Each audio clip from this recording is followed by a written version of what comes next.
students, but we want them to be checked. You know, in the case of Harvard and Columbia and others, all we want to do is see their list. There's no problem with that. This is anybody outside of our country, international students. Because when we see some of the people that we've been watching, we say, where do these people come from? How is that possible? No, we want to have foreign students come. We're very honored by it, but we want to see their list. Harvard didn't want to give us the list. They're going to be giving us the list now. I think they're starting to behave, actually, if you want to know the truth. Okay. Mr. President. Yeah, please. On Russia, are you willing to put more pressure on Putin to end the war by imposing new sanctions on Russia and also on China? Well, remember, I'm the one that ended Nord Stream 2, going to a place called Germany, come to think of it. I'm sorry I did that. I don't know. But I ended Nord Stream 2. Nobody else did. And then when Biden came in, he immediately approved it. That's the largest, essentially the largest pipeline in the world, going to Germany and other countries. And by the way, we have so much oil and gas, you will not be able to buy it all. I mean, you literally, we have so much, and I hope we're going to make that a part of our trade deal because we have more than anybody else. We have actually the most, by far in the world, probably double what anyone else has. So we'll work on that. I'm sure that's something we'll discuss today. Mr. President. Mr. President. What do you expect from Germany and what do you expect from the Chancellor? Well, first of all, I'm glad to meet because I've been dealing with the Chancellor, and he's a very good man to deal with. He's difficult, I would say. Can I say that? It's a positive. Go ahead. You wouldn't want me to say you're easy, right? No. He's a very great representative of Germany. I think all we want is just going to have a good relationship.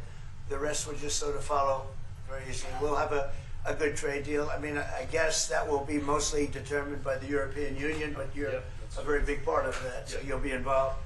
But we'll end up hopefully with a trade deal, or we'll do something. You know, we'll do the tariffs. I mean, I'm okay with the tariffs, or we make a deal with the trade, and I guess that's what we're discussing now. Yeah. Mr. President. Mr.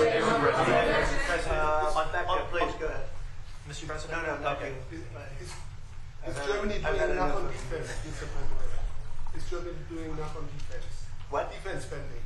Is Germany doing enough on defense? The Chancellor wants to. Is Germany doing enough? The Chancellor wants to spend 3.5. Well, I don't know. I mean, I haven't discussed it very much. I know that you're spending more money on defense now, and quite a bit more money. And that's a positive thing. I'm not sure that General MacArthur would have said it's positive. You know, he wouldn't like it, but I sort of think it's good. You understand what I mean by that? I understand. He made a statement: "Never let Germany rearm." And I said, I always think about that when he says, "Sir, we're spending more money on defense." I say, "Oh, is that a good thing or a bad thing?" I think it's a good thing. But, you know, at least to a certain point. There'll be a point when I'll say, "Please don't arm anymore, if you don't mind." We'll be watching him. Mr. President. Biden. Yeah, Biden? You said Biden? Your predecessor dismissed your AutoPen investigation. He said he made all the decisions during his presidency. I'm curious your reaction to his dismissal. Well, look, the AutoPen, I think, is the big scandal. Outside of the rigged election of 2020, I think the biggest scandal of the last many years is the AutoPen. And who's using it? I happen to think I know, okay, because I'm here. And I'm not a big AutoPen person, fortunately. I'm glad. I'm very glad. It's an easy way out. But it's a very bad thing, very dangerous. You know, I sign important documents. Usually when they put documents in front of you, they're important. Even if you're signing ambassadorships, and I consider that important. I think it's inappropriate. You have somebody that's devoting 4 years of their life or more to being an ambassador. I think you really deserve, that person deserves to get a real signature, not an AutoPen signature. And I can tell AutoPen easily. I can look at it. Like two little pinholes from pulling the paper, right? You always see the pinholes. Yeah. It's real easy to tell about AutoPen. I think it's very disrespectful to people when they get an AutoPen signature. Outside, AutoPen to me are used when thousands of letters come in from young people all over the country and you want to get them back. And, you know, people use AutoPens for that, to send a little signature at the bottom of a letter. We have thousands of them. We get thousands of letters a week. And it's not possible to, you know, do. I'd like to do it myself. You can't do it. To me, that's where AutoPens start and stop. But I'm sure that he didn't know many of the things. Look, he was never for open borders. He was never for transgender for everybody. He was never for men playing in women's sports. I mean, he changed. I mean, all of these things that changed so radically. I don't think he had any idea that what was, frankly, I said it during the debate and I say it now, he didn't have much of an idea what was going on. Mr. President. He should be, I mean, essentially whoever used the auto pen was the president. And that is wrong, it's illegal, it's so bad, and it's so disrespectful to our country. Mr. President. Mr. President, will you lead your troops in Germany? And if I may ask a question to the Chancellor to answer in German for the German audience, how has your first encounter been? The answer is yes. We'll talk about that. But if they'd like to have them there, yeah, we have a lot of them, about 45,000. It's a lot of troops. It's a city when you think of it. That's good economic development. They're highly paid troops, and they spend a lot of money in Germany. But the relationship with Germany is very important. Yeah, we'll be doing that. No problem. May I say a few words in German? Yes, please. So, danke für die Frage.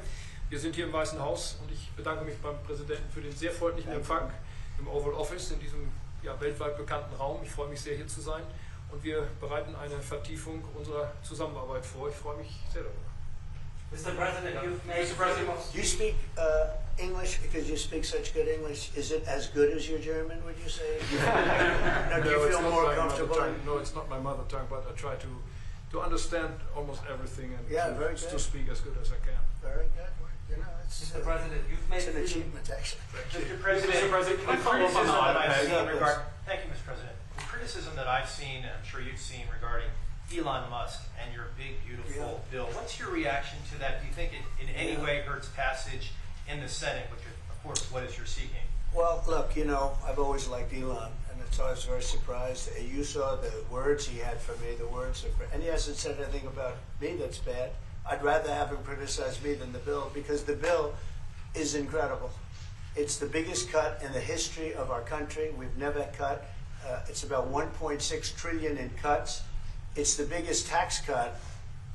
You would say, people's taxes will go way down, but it's the biggest tax cut in history. It's we are doing things in that bill that are unbelievable. And when you look at what we're doing for small businesses, for people, for middle-income people, all of the things that we're doing, nobody's ever seen anything like it. And you know, Elon's upset because we took the EV mandate, and you know, which was a lot of money for electric vehicles, and you know, they're having a hard time, the electric vehicles, and they want us to pay billions of dollars in subsidy. And you know, Elon knew this from the beginning. He knew it for a long time ago. That's been in there. That's been, I would say, JD, that hasn't changed. That's been right from the beginning, I think, Mr. Secretary.